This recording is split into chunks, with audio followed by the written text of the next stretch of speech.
শুধুমাত্র এই দোয়াটি একবার পড়েন, আল্লাহ তাআলা আপনার 90 বছরের গুনাহ মাফ করে দেবেন ইনশাআল্লাহ। আপনার 90 বছরের গুনাহ মাফ হয়ে যাবে শুধুমাত্র এই দোয়াটি যদি একবার পড়তে পারেন। আপনার ভাগ্য খুলে যাবে, রিজিকে বরকত আসবে, মনের ন্যাক আশা পূরণ হবে, আল্লাহ আপনার সব দোয়া কবুল করে দিবেন। সুবহানাল্লাহি ওয়া বিহামদি।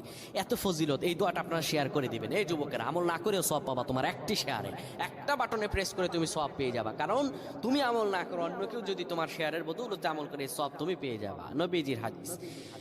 আমার ভাইয়েরা, আল্লাহর কাছে দোয়া করা, আল্লাহর কাছে দোয়া চাওয়া, এটি হলো মুমিনদের কাজ। আমার আল্লাহ বান্দাকে বলেন, বান্দারে উদউনি আস্তাজিব লাকুম, আমার কাছে চাও, আমার কাছে চাইলে আমি আল্লাহ তোমাকে দিয়ে দিব।